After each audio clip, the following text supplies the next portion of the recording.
Bienvenue sur Africa 24 dans cette nouvelle édition de l'Africa Tonight. Voici les titres de l'actualité. Après des années d'attente, la République démocratique du Congo se voit restituer une relique de Patrice Lumumba par la Belgique. Cette restitution doit permettre aux proches d'achever leur deuil et au pouvoir congolais d'ériger un mémorial en cours de construction à Kinshasa. Le président tunisien Kais Saied poursuit son projet de réforme constitutionnelle sans sourciller malgré les critiques. Sur le plan national et international, le projet de nouvelle constitution lui a été remis ce lundi 20 juin des mains de Sadok Belaïd, président du comité consultatif pour la Nouvelle République. Et la Banque de développement des États de l'Afrique centrale, BDEAC, passe sous la présidence du Cameroun. Dieudonné Evoumekou a pris les rênes de l'institution le 18 juin lors d'une assemblée générale qui s'est tenue à Brazzaville. Il succède à l'équato-guinéen Fortunato Ofam Chama. Mais tout d'abord, le plus grand exercice militaire en Afrique a été lancé ce lundi 20 juin à Agadir par les États-Unis et le Maroc. Il s'agit de l'African Lion 2022. Ce rendez-vous annuel se tient jusqu'au 30 juin. Les manœuvres se dérouleront essentiellement au Maroc, mais aussi en Tunisie, au Sénégal et au Ghana. Rappelons que ce grand exercice militaire réunit plus de 7500 soldats originaires de 10 nations. Objectif affiché, renforcer les capacités communes de défense des nations participantes pour contrer les menaces transnationales et les organisations extrémistes violentes. Également dans l'actualité, en Côte d'Ivoire, les pluies diluviennes qui se sont abattues dans la nuit de ce lundi 20 à ce mardi 21 juin à Abidjan et sa banlieue ont été meurtrières. Au moins 4 personnes ont perdu la vie à Bingerville. Il s'agit de 4 enfants qui ont été victimes de la chute d'un pan de mur. Une cinquantaine de victimes ont également été recensées par les autorités. La plupart étaient piégées par les eaux à leur domicile. Rappelons que le 17 juin, 6 personnes avaient perdu la vie dans le nord d'Abidjan suite à un glissement de terrain, ce qui porte à 10 le nombre de morts depuis le début de la saison des pluies. Cette date était attendue en République démocratique du Congo. Une relique de Patrice Lumumba, premier ministre congolais, assassiné en 1961, a été remise à sa famille ce lundi 20 juin par les autorités belges. La fin d'un chapitre, mais pas d'une histoire, car la procédure judiciaire pour crime de guerre lancée en 2011 se poursuit. Plus de détails avec Zahra Mohamed Moutiou. Une cérémonie tout en symbole, 61 ans après la mort du héros de l'indépendance.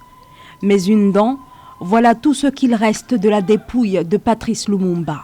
Cette dent avait été conservée comme souvenir par un policier belge qui a participé à la disparition du corps. Cette relique, saisie en 2016, est finalement, après des années d'attente de tout un pays, remise par la Belgique ce lundi 20 juin à la famille du leader assassiné.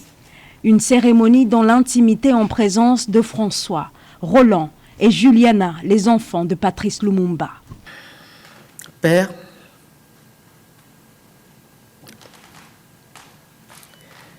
mes frères et moi, ainsi que nos enfants et tes arrière-petits-enfants, avons essayé, à travers cette adresse, de trouver des mots pour te dire adieu. 61 ans après ta disparition. Mais nous devons avouer qu'il n'y a rien qui puisse exprimer comme il faut ce que nous ressentons et pensons aujourd'hui. Cette restitution est la première étape avant les funérailles prévues en République démocratique du Congo. Dans un discours retransmis en direct à la télévision, le Premier ministre de la Belgique a renouvelé les excuses de son pays pour la responsabilité de certains dirigeants et fonctionnaires de l'ex-puissance coloniale dans l'assassinat de Patrice Lumumba au Katanga en 1961. Il n'est pas normal que la dépouille de l'un des pères fondateurs de la nation congolaise ait été conservée pendant 6 décennies dans des circonstances obscures, jamais vraiment élucidées, mais qui, à la lumière de ce qui est connu, ne fait pas notre fierté. La relique se trouve à présent dans ce cercueil qui rejoindra un mémorial à Kinshasa. Une cérémonie d'inhumation doit y être organisée le 30 juin, date anniversaire de l'indépendance de la République démocratique du Congo, pays dont Patrice Lumumba fut le premier ministre. Cette restitution doit permettre à sa famille d'achever son deuil malgré les zones d'ombre qui entourent encore l'assassinat du père du Congo indépendant. Une figure qui a également marqué l'histoire de l'Afrique contemporaine. Rien ne le fait bouger en Tunisie. Le président Kais Saied, qui s'est arrogé les pleins pouvoirs depuis juillet 2021, maintient sa feuille de route de réforme. Le projet de nouvelle constitution lui a été remis ce lundi 20 juin.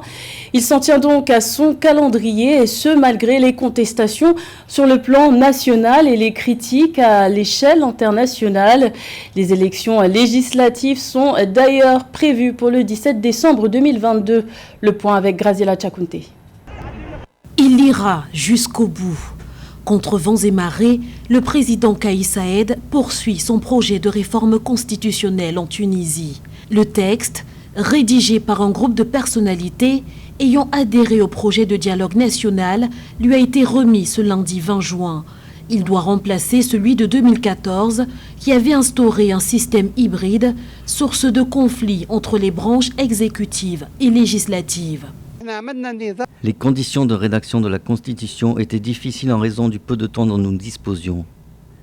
Mais nous avons réussi, grâce aux efforts de tous, à présenter cette première version de la Constitution. Nous espérons qu'elle satisfera Monsieur le Président Kais Saied.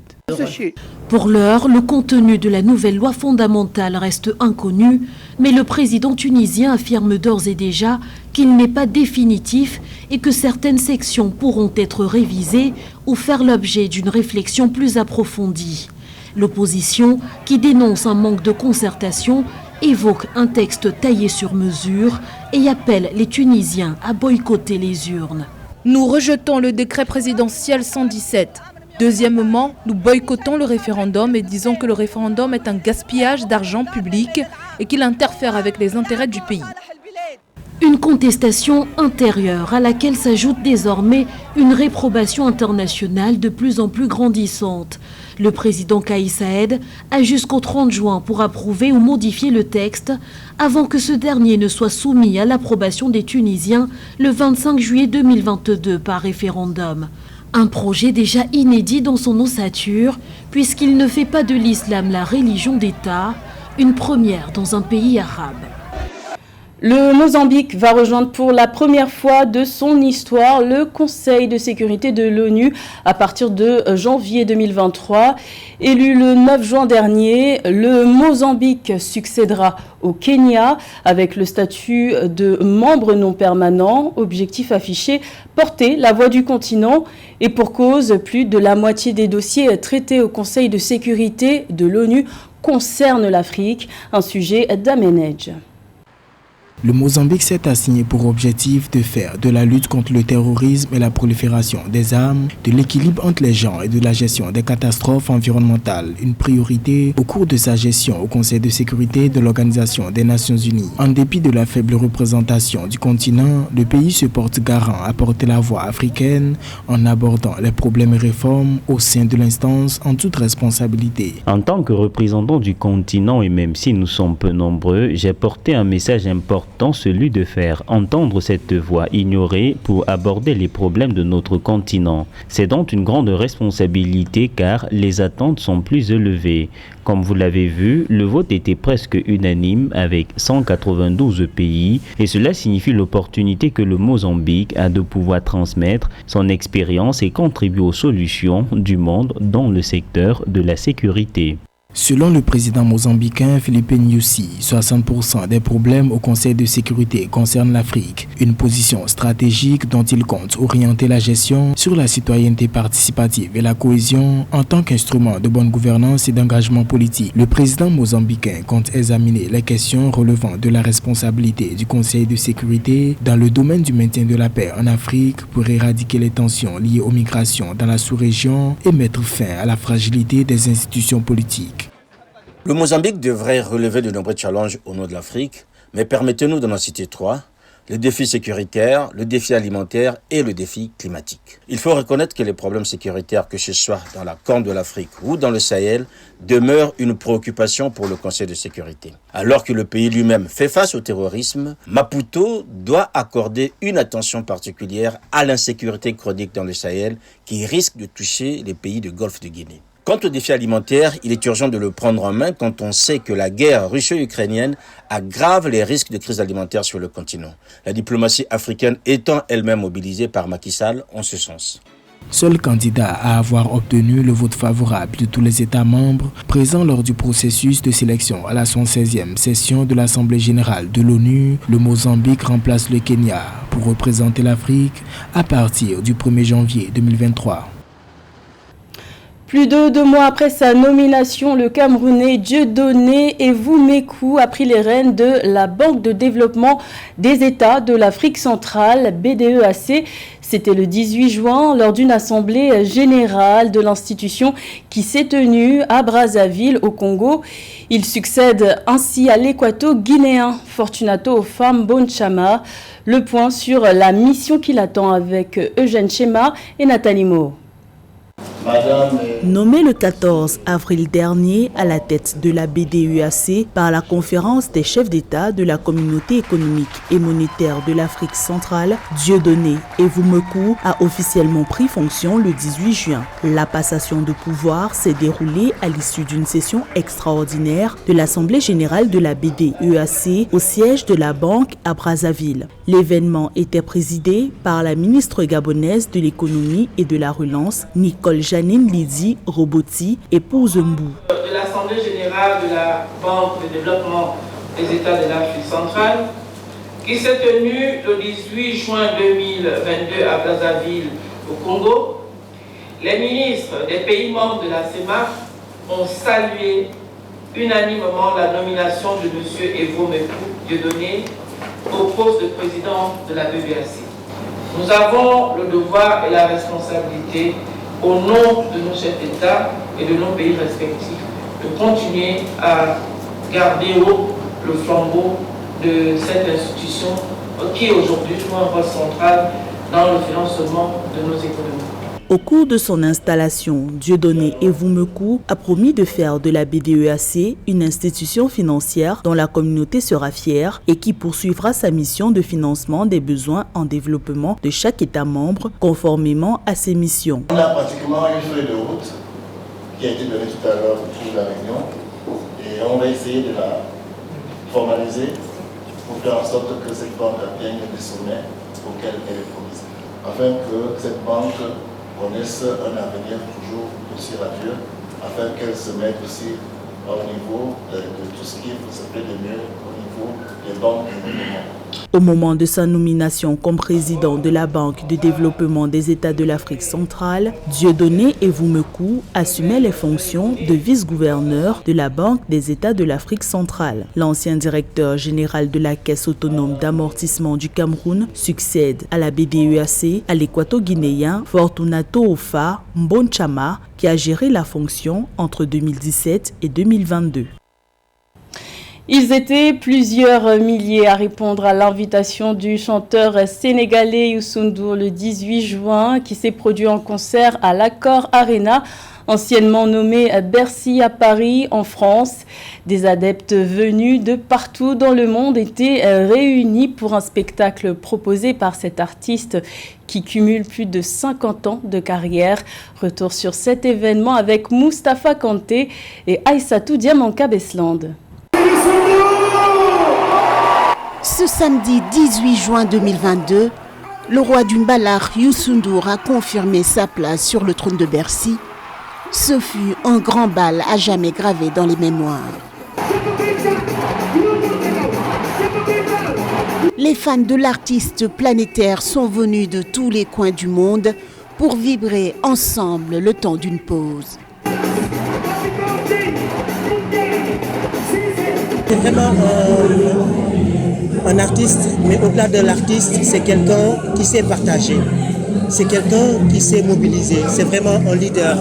Et je pense qu'aujourd'hui, il l'a démontré. Très contente. Une joie immense. Moi, je suis sénégalaise, mais je n'ai jamais vu Youssou N'Dour de près. Et là, je suis vraiment très contente et je ne peux pas exprimer ma joie.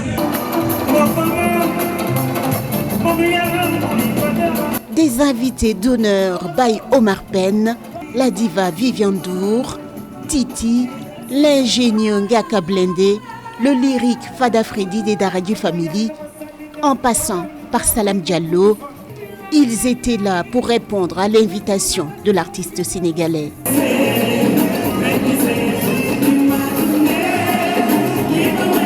Pour certains, parmi les mélomanes, ce n'est que répétition.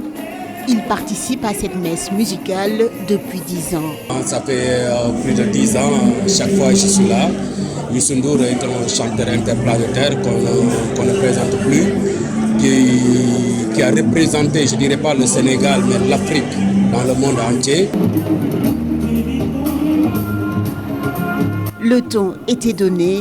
Ce concert, rappelons-le, fut l'occasion pour cet artiste inégalé de prouver sa puissance dans le domaine du divertissement culturel. Plus de 20 000 personnes ont chanté, dansé ensemble au rythme et aux couleurs du Sénégal.